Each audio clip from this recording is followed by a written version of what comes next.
It's that great time of the year. It's time for the...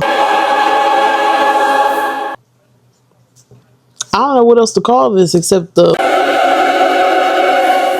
You need an excuse to get your life together. You could just use the... I don't know about you, but some may say that I'm locked in. But it is the...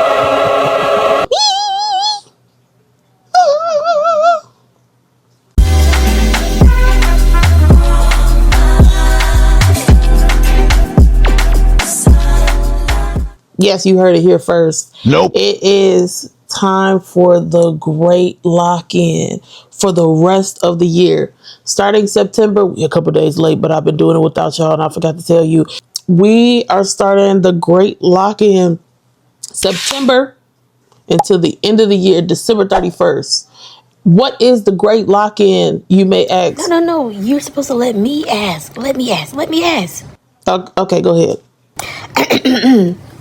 Dajani, what's the great lock-in? I'm so glad that you asked. The great lock-in is a period of time where we are going to strongly hold ourselves accountable and get your life back on track. This is not a hard reset. It's a shift in the right direction. So for the remainder of the year, I have notes. I never have notes. I have notes. Hear ye, she has notes. The remainder of the year, we are going to be locking in. Listen to me. Lock in. It's roughly 120. I gotta go do some research. I'm finna check that out. 120 days left in the year. Hey Siri, how many days are left in the year?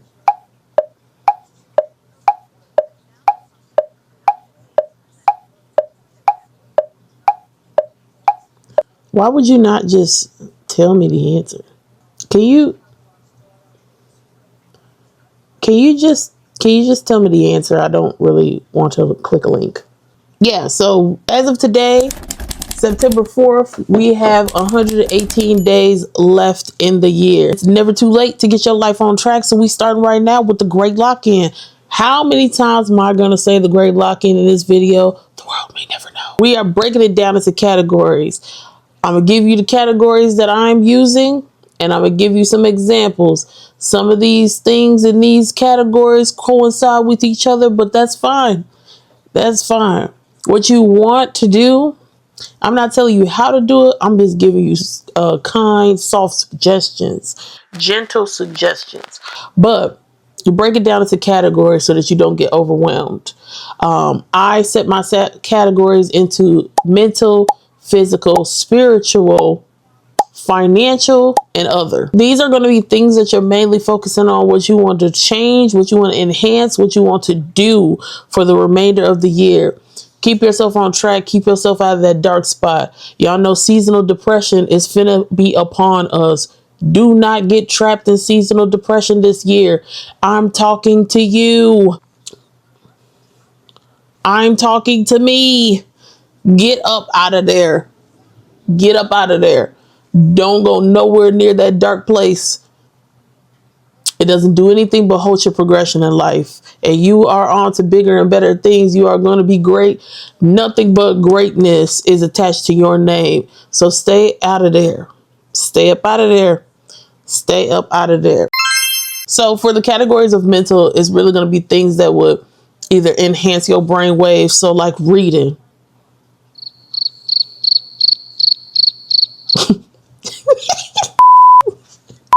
So a couple of examples of things that you can do to mentally enhance yourself is that wake up earlier.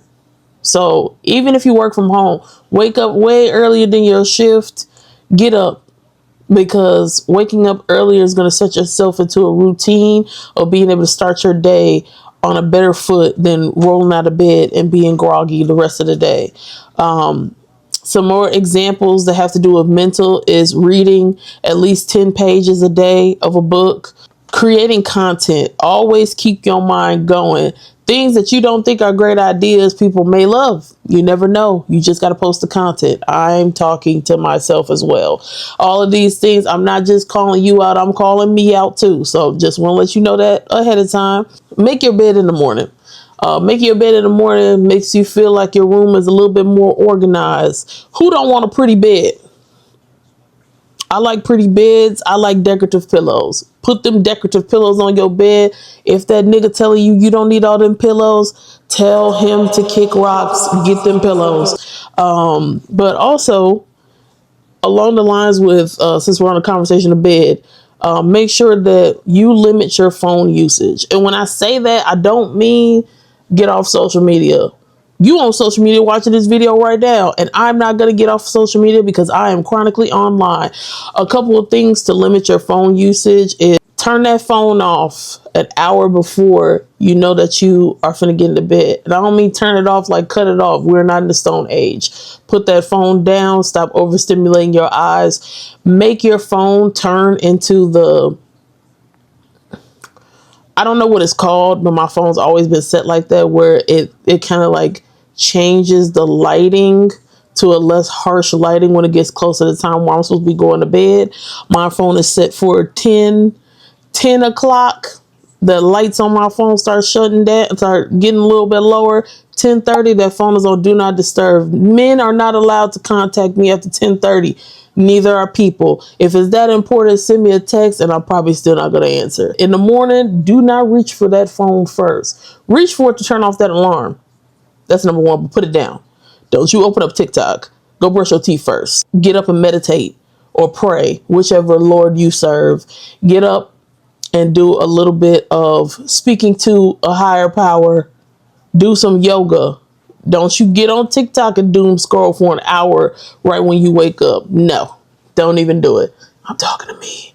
But getting up and doing like meditation or prayer links it to the spiritual aspect of things that you can't change. With spiritual, again, just mentioning getting up and doing prayer, meditation, whichever one you do before bed and in the morning. I guarantee you, you will put yourself in a better mindset if you start off with a prayer. Another spiritual aspect is journaling. Get them thoughts up out of there. Write it down. There's no reason why you still walking around because you're overthinking. If you need that friend for you to talk to the same thing about 32 times, you don't even have to bother them anymore. Get you a notebook, preferably one that has 1,000,001 pages so that you don't have to keep buying them. You see this one right here? Over 600 pages. I ain't got to talk to another for the rest of my life. I'm just kidding. But I just got this journal not too long ago. But yeah, get you a journal, get to journaling. Write them thoughts down. See?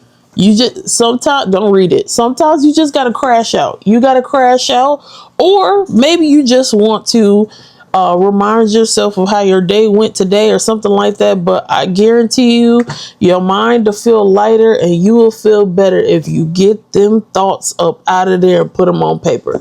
Or, which I don't recommend, you could put it in the notes in your phone. But it's just something about hand to pen, pen to paper writing, because in a world full of technology, sometimes you forget how you supposed to be writing, whatever. Another thing is affirmations. Positive thinking, positive talking to yourself is always going to give you a positive outcome. So yeah, that can be another thing, doing that in morning and night. If you want to remind yourself throughout the day, do it. I do. Because ain't nobody in this world going to tell me I ain't at 11. And that's on what? That's on period. Some of the physical aspects that I'm not saying that I'm doing all of these things that I'm giving you as examples, but some of them I am doing them. Some of them I'm not. I might not tell you what I'm doing. I might tell you what I'm doing. You never know. It just is. It could go anyway with me. We just surprised that this is a video going up on a Thursday, to be honest. But some examples of a physical type of lock-in that you can do. Get them 10 to 12K steps in a day. You can start out low and build yourself up. Going to the gym. Now, this is a love-hate relationship with me because number one, I hate working out. I do like walking, so I will get on a treadmill. I hate working out, have had horror stories with gyms itself, but whatever. But different aspects of going to the gym, if you need to break it down, like doing more lifting, at least 3 times a week, then set that goal of doing 3 days lifting, 3 to 4 times lifting, and like two to 3 times leg. It's just whatever your preference is. Make sure that you do give yourself 2 resting days. Never make them back and back. So back to back. So don't do Saturday and Sunday. Do like Monday and Sunday, Wednesday and Friday, something like that. Give yourself a gap, because once you get into that mode of being stagnant, you're going to stay stagnant. I'm speaking from experience. Don't get stagnant. Couple other things, just genuinely eating better, whether that be cutting back on fast food down to zero, and cooking more at home, or just incorporating more healthy foods into your diet, and work on that portion control. Work on that portion control. Limit your sugar intake. So there is a lot of substitutes for low sugar or no sugar items. I got these no sugar chocolate chip cookies at the grocery store that I am highly obsessed with. But it all depends on the type of diet that you're going for. But I do recommend substituting for either low sugar, low sodium things, or if you can, cut it out completely. Financially, some of these things that I'm putting in here still falls into other categories. So another financial thing would be, if it is more expensive, you eating out all the time, you might want to cut it back or cut it out. We are going to be saving. And when I say that, I know that you're looking at me crazy, because you're like, but Christmas is coming up, birthdays is coming up, New Year's is coming up, and you trying to book them trips and stuff. Book them trips, but in moderation. You can still have fun on a budget. I'm not saying don't spend anything at all, but be mindful. Buy what's needed rather than always buying what you want. I'm talking to myself. Because I don't think that it's realistic that we could literally not buy anything, because bills always gonna take money. But limit the spending to things that you want, to more things that you need, or things that are going to elevate you. I'll just say in a lump sum, limit your spending. Buy less of what you want and get what you need, but realistically, always put some of that money into your savings. It doesn't have to be a huge amount that you're putting into your savings every month or weekly, however you saving. Just save. You never know what's going to happen. Life is ever changing, and things are a question mark for the future right now. So speaking from myself, that has had a lot of things happen that I wasn't really planned for, make sure that you try and establish a savings account. Start low, build yourself up. Yeah, and then some other like miscellaneous things that you can set as a goal is, do make sure that you find time for a hobby, whether it's 30 minutes or an hour a week. Make time for that hobby. If your thing is content creation, continuously create content. The problem isn't creating the content, it's editing. Editing is what's really gonna be whooping your way. I'm not gonna hold you. Once you get that down packed system of how you edit your videos, this still loops back. Don't get stagnant. Once you start getting stagnant, you will fall behind, and it's better to just start over than try to catch up. But that's just my experience. But constantly create content. It doesn't have to be long videos. But yeah, so that's a couple of examples of the different categories and what you can do for the great lock-in. Just make sure that you keep everything going, stay positive, believe in yourself. It can only go up from here, to be honest. And if you mess up, start over. Keep going. Keep going. Never give up. Well, that is this quick random video on a Thursday. I do thank you guys for watching. Make sure that you like, comment, subscribe down below. Let me know if you want to know updates of how it's going during this gray lock-in, at least for me. And then we can conversate in the comments, whether it be like uplifting each other or giving some pointers. But this is your marking point. It may be day 4, but we got some more. Let's lock in. Let me know what you're locking in on. Or if you're ever going to be doing a lock-in. But until next time, besties, when I call, you better answer. Don't send me the voicemail, because I'm going to start singing. Okay, bye.